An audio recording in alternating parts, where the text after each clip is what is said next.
byaffe ebyebifuzi ebyenjawulo mu madiini gaffe ag'enjawulo n'olukuŋŋaana olutuula ne lutuuza abantu ba Ssaabasajja Kabaka, abayisiraamu bano be mulaba n'enkofiira zaabwe, abakristo n'abakristaayo, abannabyabufuzi, ndabye wano Honorable Kyagulanyi atudde ne Honorable Kasolo. Olwaleero tewali kigambo kyonna lwalina weza kusanga lukuŋŋaana olwo okujjako nga lukuŋŋaana lwa Ssaabasajja. Ensonga lwaki ntandise n'ebigambo, feno mu Busiraamu mu bigambo Allah Jalla Jalaaluhu byetukubiriza ennyo, yatukubiriza nnyo ng'okwebaza okwo tusookera ku ye na buli muntu akukoledde ekirungi. Era aya gyensomyawo ategeezeza mu Qur'an atugamba nti wa idh ta'adhana rabbukum, Katonda waffe yalangirira, yamala okulangirira naye buli yalangirira yagamba nti la in shakartum, bwe munanneebaza ng'Abaganda bwe munaakola ki, yagamba nti la azidannakum, ngenda kubongera. Omukolo ogukoleddwa olwaleero okubanga tuzze wano kwebaza Katonda, nkakasa nti obwakabaka bwaffe Katonda agenda kutwongera. Bwe tubanga tujaguza emyaka 32 olwaleero, tukyajaguza n'emirala mingi kubanga twebazisa Allah. Kino kye tufunye mu Busiraamu tukiyita niima. Niima kitegeeza ekyengera. Wano abaaliwo nga Ssaabasajja Kabaka Atikkirwa Nnaggalabi, abaali abaana abato kati musajja kudde, mufuuse basajja. Bwe mbanga musajja kudde mufuuse basajja mu nsi, mwe temulaba nti kyengera. N'ate mutya Ssaabasajja Kabaka bwe baatuusa ku Namulondo n'abeera ng'agituddeko emyaka 32. Toyinza kuwulirayo muntu mu bantu ba Buganda nga teyeebaza kyengera ekyo okuggyako nga tubuusabuusa mu Buganda bwe. N'atugamba mu aya endala okukakasa okwebaza kuno kwe tuliko, n'atugamba nti ma yafalu llahu biadhabikum in shakartum wa amantum wa kana Allahu shakiran alima. Yagamba nti Katonda waffe tayinza kutubonereza olwo tutwale ng'Abaganda singa tukola ebintu bino wammanga nti in shakartum, bwe munaalaga Katonda nti musiimye. Anange ekigambo okusiima kirimu ebintu bingi. Kirimu okusiima mu bigambo bye twogera olwaleero nti tuli basiimu, kirimu n'ebikolwa.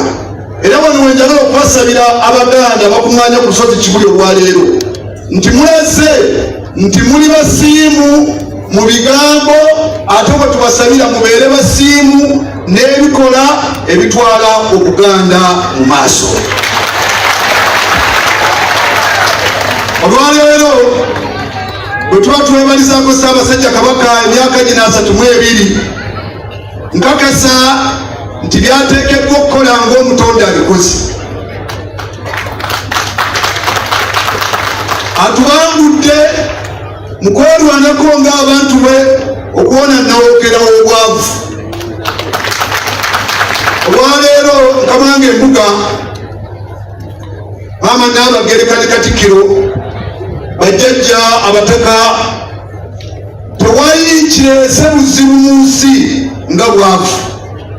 Obwavu bwogeza omuntu ebitaliiyo, ne bukoza omuntu ebitaliiyo, n'afukaamira gw'ate alifukaamiridde lwa bwavu. Naye Ssaabasajja Kabaka yajja mu miramwa gye yajja nagyo, yajja okulwanyisa obwavu. Ssaabasajja Kabaka n'atulangula okubeera abalamu ng'abantu be. Bannange ne bw'obeera ng'oli mugagga ofaanana otya, toli mulamu, obugagga tebulina kye bukugasa. Naye olwaleero omulamwa gwaliko abasajja tubeere abasaale okulwanyisa nawookeera wa mukenenya. Kitegeeza ki? Tubeere balamu. Obugagga bwe tukumakuma okubeera nga tufuuka abagagga olye ku ssente zo ng'okakasa nti oli mulamu, tewali kiruma ng'agamba nti ogagga wadde naye ate ng'otunudde ku mukabuli. So tumwebaza Ssaabasajja Kabaka olw'ekyo. Abantu ba Ssaabasajja Kabaka abali ku lusozi luno Kibuli,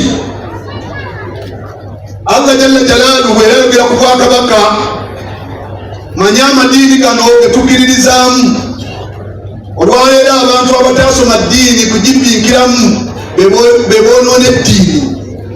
Naye omuntu eyasoma eddiini n'abbiikira asobola okutegeera Obwakabaka bwonna we buli n'abugatta n'eddiini.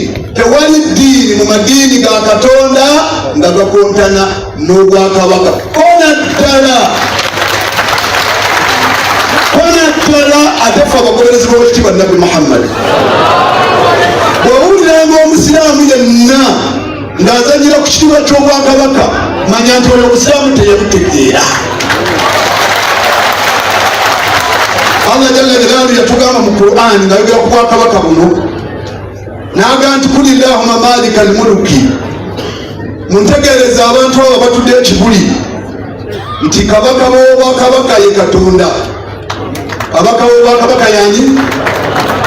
Mu Bwakabaka bwe tuutil mulka man tasha, awaako gw'aba ayagadde. Kati ffenna tuli Baganda, twagala tetwagala, ne Ssaabasajja Kabaka mu Bwakabaka wa Buganda ali ki?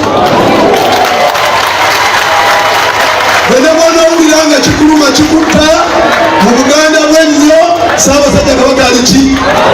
Ani amuwadde? Ya Allah. Again, tuutil mulka man tasha, awa Obwakabaka bw'aba akoze ki? Watanzi'u al-mulka mimman tasha, ate n'abujja kwa gw'aba ayagadde. Bwene bw'oneeteekako olwaleero n'ogamba nti nfuuse kabaka, Allah nga tannayagala ajja kubukwakula.